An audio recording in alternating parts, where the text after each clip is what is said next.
Olá, tudo bem com você? Eu sou o professor João Cláudio Rufino, dou aula na Faculdade de Teologia e quero já te dar as boas-vindas aqui neste canal que tem justamente o intuito de levar este aprofundamento bíblico para todas as nações.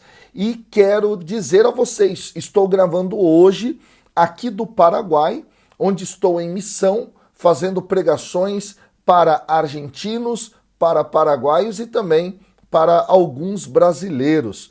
Estou no quarto de hotel agora, é madrugada, mas eu estou no propósito sempre de levar esta palavra de Deus a todos vocês.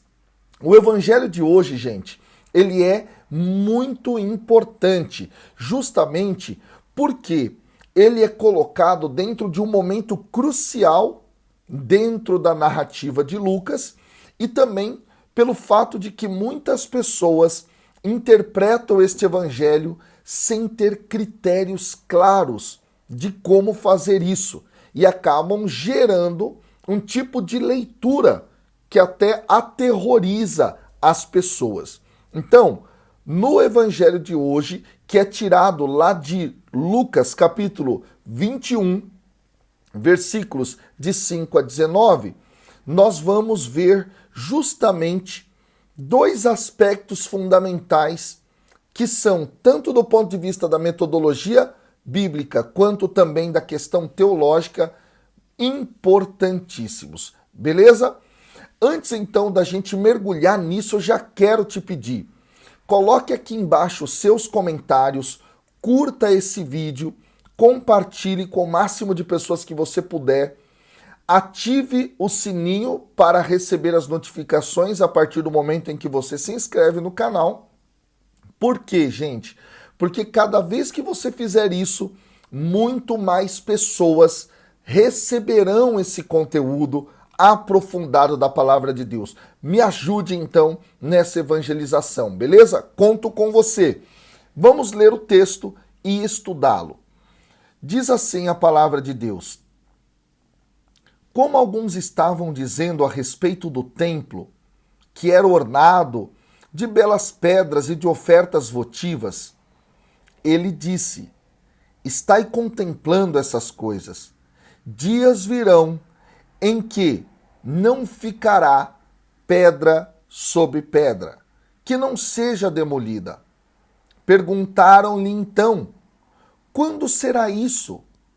Mestre, e qual será o sinal de que essas coisas estão para acontecer? Respondeu: atenção, para não ser desenganados, pois muitos virão em meu nome, dizendo: sou eu, e ainda, o tempo está próximo, não o sigais. Quando ouvirdes falar de guerras, subversões, não vos atemorizeis, pois é preciso que primeiro aconteça isso, mas não será logo o fim. Disse-lhes então: levantar-se-á nação contra nação e reino contra reino, e haverá grandes terremotos, pestes e fomes em todos os lugares. Aparecerão fenômenos pavorosos e grandes sinais vindos do céu. Antes de tudo isso, porém, hão de vos prender, de vos perseguir, de vos entregar às sinagogas e às prisões, de vos conduzir a reis e governadores por causa do meu nome. E isso vos será ocasião de testemunho. Tende presente em vossos corações não premeditar vossa defesa, pois eu vos darei eloquência e sabedoria, as quais nenhum de vossos adversários poderá resistir, nem contradizer.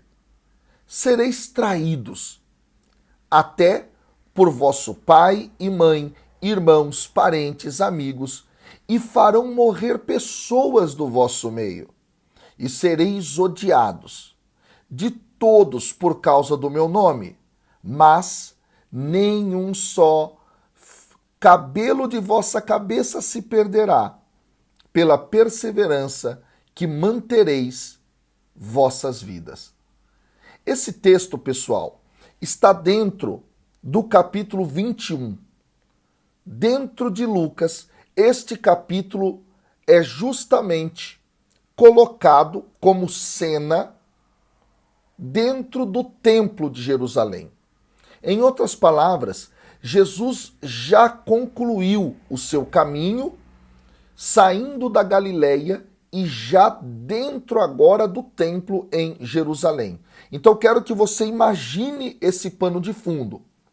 E aí é muito interessante que o versículo 5 nos deixa a informação de que alguns estavam conversando, dizendo a respeito da suntuosidade desse templo, que tanto tinha, não é, pedras e ornamentos belíssimos, quanto também ofertas votivas. É muito interessante que Flávio Joséfo, que é um historiador da época, em duas obras, tanto naquilo que nós conhecemos como a Guerra Judaica, quanto também no livro dele, As Antiguidades Judaicas, ele fala que, olha que coisa interessante, o templo era algo espetacular, que chamava muita atenção.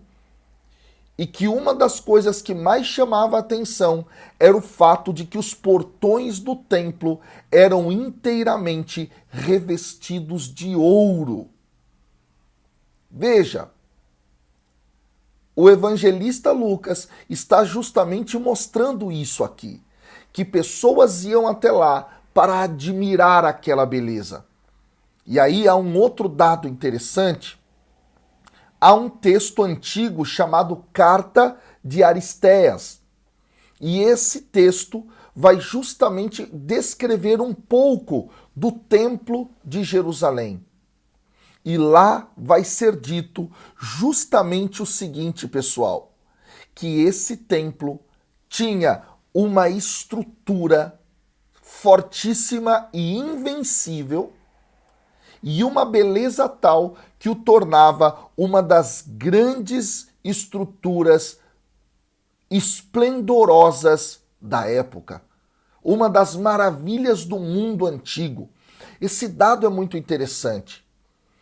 Muitos, então, acreditavam que aquilo que estava diante dos olhos deles era uma das grandes belezas da arquitetura possível naquela época. É muito interessante esse detalhe. E, inclusive, muitos iam a Jerusalém somente para olhar aquele templo. E aí, Jesus então diz a eles, no versículo 6, estáis contemplando essas coisas? E Jesus completa, dias virão em que não ficará pedra sobre pedra que não seja demolida. Ora, neste momento, Jesus está proferindo uma palavra que é eco da palavra de alguns profetas do Antigo Testamento. Por exemplo, Jeremias, lá no capítulo 7, nos versículos de 1 a 14, depois isso vai ser retomado no capítulo 22, versículo 5 de Jeremias. Jeremias fala profetizando a respeito da queda do templo de Jerusalém antes de Cristo, e ele está se referindo justamente aos babilônios que chegariam para destruir o templo. E aqui há um dado interessante. Jeremias vai acusar aqueles que viviam naquela região de confiarem na estrutura, mas não confiarem em Deus e não mudarem as suas vidas. E aí é sabido que Jeremias será um profeta perseguido justamente por proferir esse tipo de oráculo.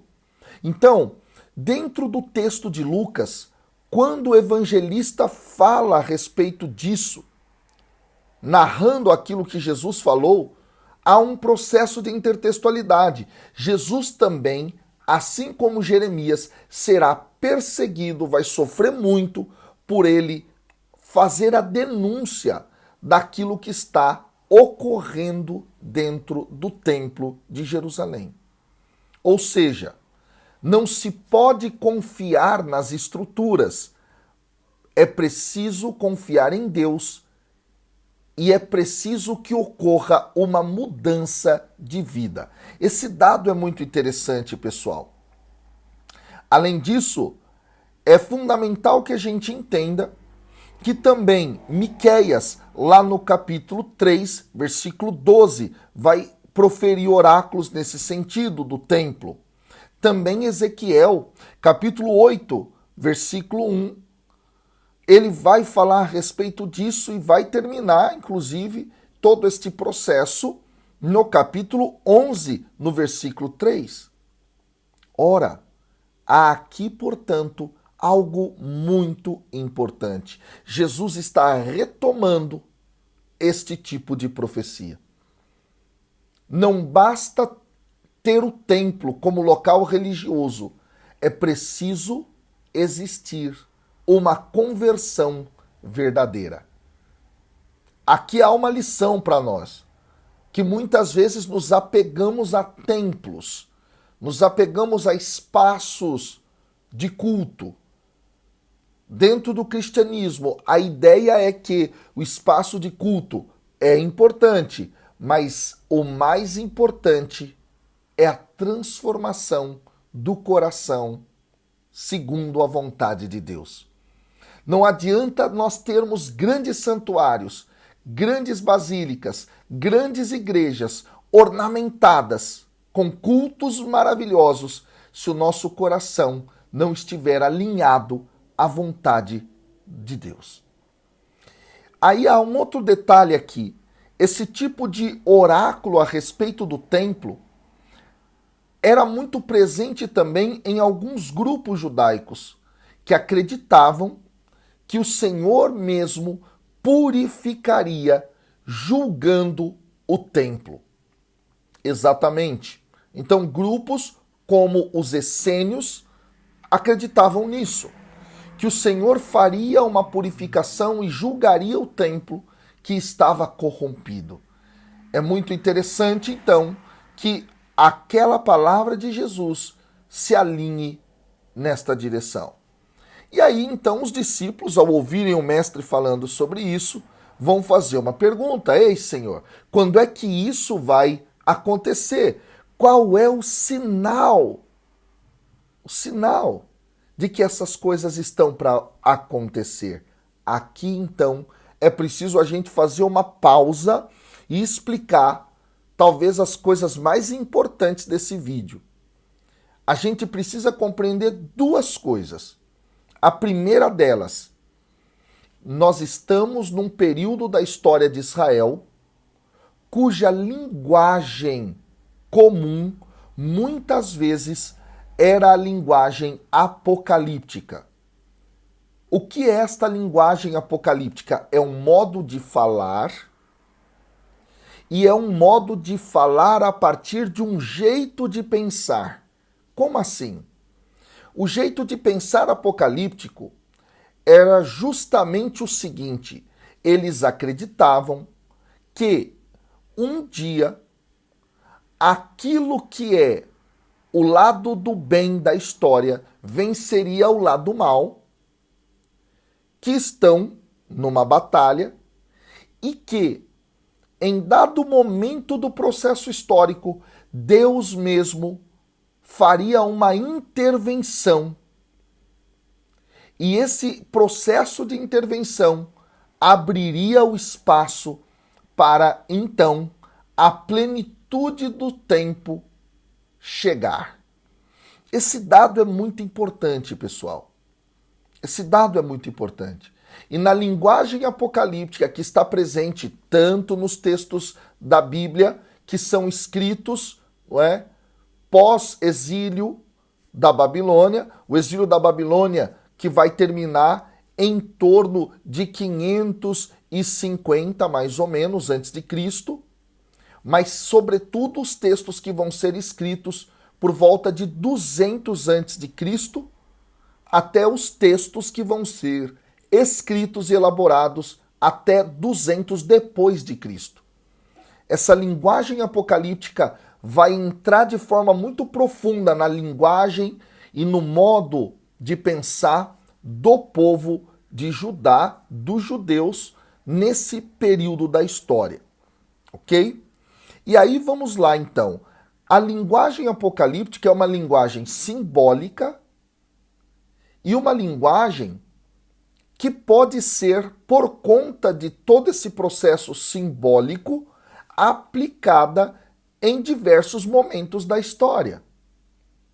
Então é uma linguagem que se encaixa muito bem nos dias de hoje, como se encaixou há 100 anos atrás, como se encaixou, vamos lá, há 1 milênio atrás, e como ainda se encaixará daqui a muitos anos para frente. É uma linguagem, portanto, fluida, que se adapta muito fácil, por conta do simbolismo dela.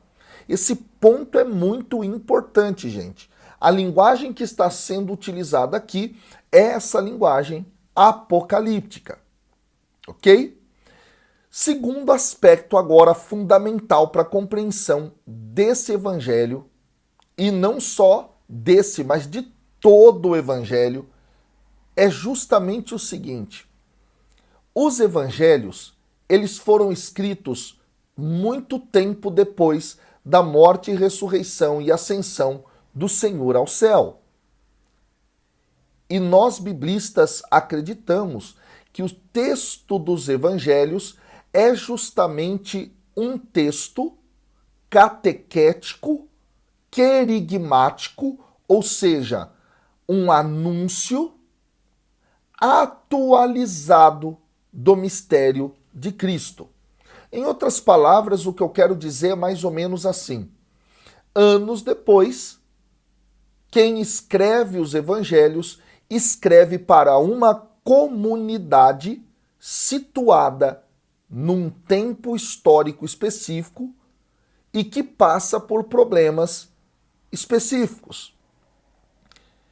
E aqui há que se destacar que os cristãos, no período em que este evangelho está sendo escrito, estão passando por um momento de perseguição. Um momento de perseguição tanto por parte do Império Romano, quanto também por parte dos grupos judaicos que estavam no poder da religião, lá pelos idos dos anos 80 depois de Cristo. E muitos daqueles que acreditavam que Jesus era o Messias, portanto, cristãos, estavam sendo expulsos das sinagogas e estavam vivendo contra a lei romana, que apenas permitia algumas religiões. Em outras palavras, o que eu quero dizer é que a religião permitida, entre várias outras, era o judaísmo. Então, os judeus que estavam na liderança dessa religião passam a expulsar aqueles que eram crentes em Jesus de Nazaré como o Messias. Então, eles passam a estar fora da lei romana. E isso vai gerar um processo de perseguição. Então, quando o texto vai ser escrito para fortalecer esta comunidade que está passando por estes problemas. Esse é o ponto. Então, o texto que a gente vai ler é um texto que é para fortalecer e não amedrontar a comunidade. E aí o dado interessante é que na boca destes que fazem a pergunta está o anseio da comunidade cristã daquela época. Senhor, mas quando é que essas coisas vão acontecer? Ou seja, quando o fim vai acontecer? Aliás, diga-se de passagem, dentro da obra lucana, essa é uma pergunta recorrente. Lá em Atos dos Apóstolos, quando Jesus está com os seus discípulos no Monte das Oliveiras, antes de subir aos céus, no capítulo 1, a partir do versículo 4, vão perguntar a ele: Senhor, é porventura agora que o Senhor vai restaurar o reino de Israel? Justamente porque essa era uma pergunta que a comunidade lucana fazia. Tá claro? E aí, qual vai ser então a resposta de Jesus? Jesus, então, no versículo 8, vai justamente dizer assim: atenção para não serdes enganados. Aqui é um detalhe importante. Essa tradução que eu estou utilizando aqui, tá, que é a tradução da Bíblia de Jerusalém, não é uma tradução tão acurada, porque na língua grega é justamente assim: blepete, blepete, não significa atenção, significa o verbo imperativo olhar. Então, olhe, olhe. Aqui há um dado interessante. A tradução, então, da Jerusalém não foi ao pé da letra. Ao pé da letra seria olhe, o imperativo, uma ordem de Jesus. Olhem para que vocês não sejam enganados. E esse tipo de conselho de Jesus ou ordem de Jesus vai justamente nos lembrar aquilo que está no capítulo 8, no versículo 18 do Evangelho de Lucas, onde Jesus vai dizer justamente para eles olharem. Então, é um tipo de imperativo da parte do mestre para que eles fiquem espertos, de olhos abertos, não sejam enganados. E aí, não sejam enganados pelo quê? Eis o primeiro sinal. O primeiro sinal é que muitos virão em nome do Senhor dizendo que o tempo está próximo. Aqui é um dado interessante. Aqui Jesus está dizendo, olha, muitos virão com uma pregação alarmista, e essa pregação alarmista do fim é uma pregação que pode levar muitos ao erro. Cuidado! Não sigais estas pessoas que querem justamente levá-los de uma forma persuasiva ao engano. Cuidado com esses falsos cristos, falsos messias. E aí o segundo sinal, Jesus vai dizer: quando ouvirdes falar de guerras e subversões, não vos atemorizeis. O que é aqui o dado importante? É preciso dizer, gente, que esse tipo de profecia já estava presente no Antigo Testamento. Quando nós olhamos o versículo 10 que diz assim, né? Levantar-se-á nação contra nação e reino contra reino. Essa linguagem já está presente, por exemplo, em 2 Crônicas, capítulo 15, versículo 6, em Isaías, capítulo 19, versículo 2. Ou seja, era uma expressão para falar daquilo que pode acontecer antes de uma manifestação grandiosa de Deus. É um tipo de linguagem apocalíptica. E aqui há um dado interessante, que eu quero até te fazer a pergunta, para você compreender comigo. Veja bem, desde sempre guerras existem. Desde sempre nação se levanta contra nação. Desde muito tempo esse processo de conflito acontece no mundo.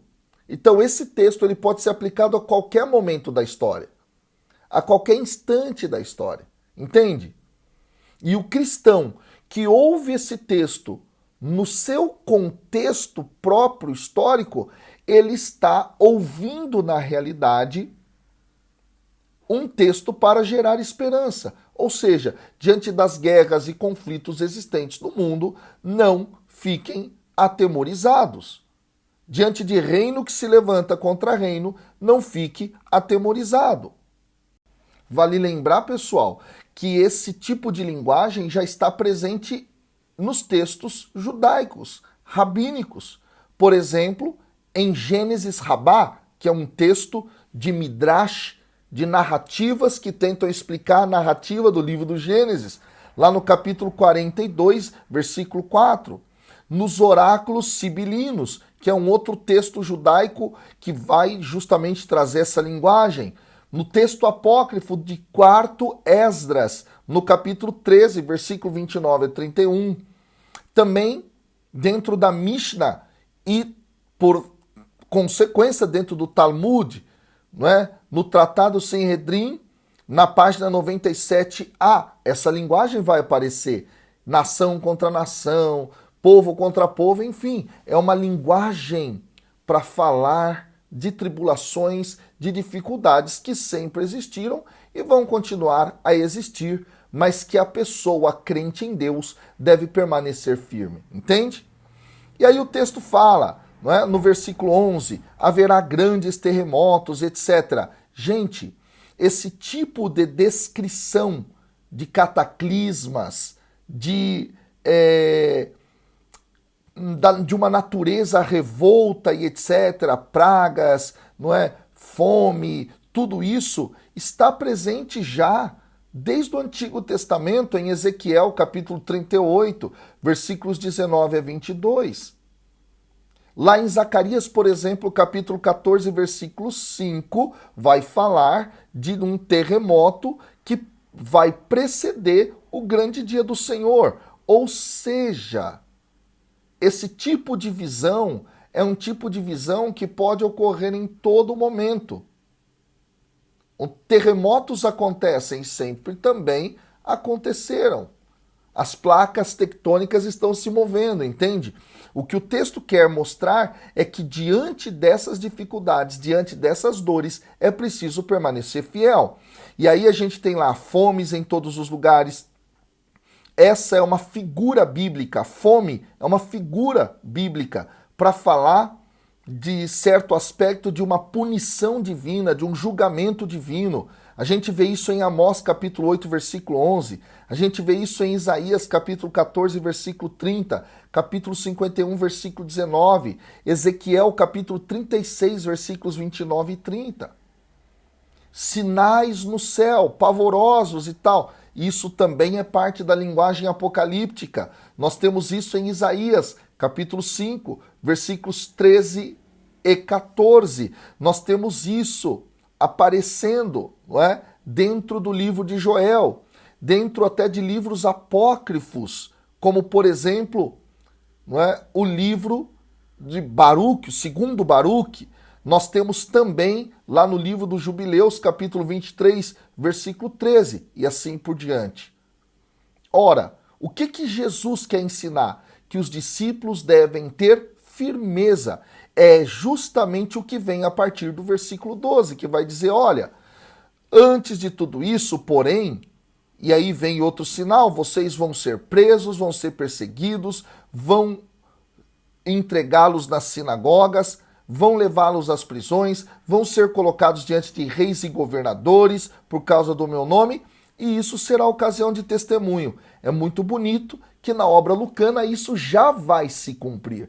E já vai se cumprir quando? Justamente quando o próprio Jesus vai ser colocado diante do rei Herodes, por exemplo, lá no capítulo 23, versículos de 6 a 12, depois diante de Pilatos, no capítulo 23, versículos 1 a 5 e depois do 13 ao 25, e os próprios discípulos vão viver essa mesma experiência em Atos. Eles vão ser colocados, por exemplo, diante de reis, lá em Atos capítulo 12, versículo 1, e Atos capítulo 25, versículo 13, diante de governadores também, Atos capítulo 23, versículo 24 e versículo 26, depois capítulo 26, versículo 30. Quer dizer, e a frase por conta do meu nome também vai aparecer dentro do processo da evangelização da igreja primitiva em Atos capítulo 6, versículo 22, capítulo 9, versículo 48.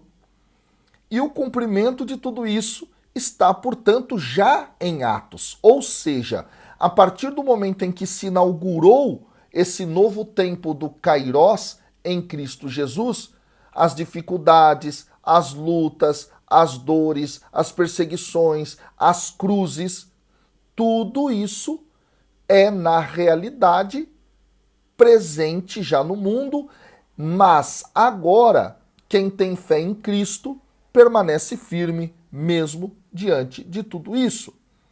E aí vem o versículo 14, onde vai justamente Jesus dizer, olha, tende presente em vossos corações, não premeditar defesa, ou seja, creiam que eu estarei com vocês e eu vou dar a vocês eloquência e sabedoria. Isso acontece já em Atos e acontece ao longo de toda a história da igreja. Quando ela é perseguida, Deus dá sabedoria, Deus dá eloquência. E aí o texto fala, vocês serão traídos, inclusive pelo pai, pela mãe, por irmãos, por parentes, por amigos, eles vão fazer com que vocês morram. O que é isso? A perseguição de alguém que é cristão pela própria família, que não aceita que ele assuma o evangelho. Olha que coisa importante, interessante saber disso. A comunidade de Lucas estava vivendo isso. Quantos de nós vivemos isso hoje? Mas aí o texto termina nos versículos 18 e 19. Mas nenhum só cabelo de vossa cabeça se perderá. Olha que dado interessante. Isso é uma retomada daquilo que está no próprio Evangelho de Lucas, lá no capítulo 12, versículo 7, quando Jesus diz que até os cabelos de vossa cabeça estão todos contados. Ou seja, Deus tem o total domínio, o total cuidado. E aí vem então, é pela perseverança que mantereis vossas vidas. E esse é um tema que está muito ligado, sobretudo quando o termo perseverança é em grego o termo hypomene, ligado justamente a processos de perseguição. Em Romanos capítulo 5, versículos de 3 a 4, capítulo 8, versículo 25, 2 Coríntios capítulo 1, versículo 6, Colossenses capítulo 1, versículo 11, 1 Tessalonicenses capítulo 1, versículo 3, 2 Tessalonicenses capítulo 1, versículo 4, Hebreus capítulo 10, versículo 36, capítulo 12, versículo 1, Tiago capítulo 1, versículos de 3 a 4 e Apocalipse capítulo 13, versículo 10. Ou seja, o termo hypomene, que é o termo grego perseverança, é justamente conectado a essa ideia de perseguição. E aqui então vem a grande lição. Se nós somos verdadeiramente cristãos, cremos no Senhor diante das dificuldades da vida, nós podemos ter a certeza que o Senhor virá e que o Senhor nos dá força para resistirmos até o final. Coragem, meu irmão. Que Deus te abençoe. Um grande abraço e até amanhã com a graça de Deus. Valeu!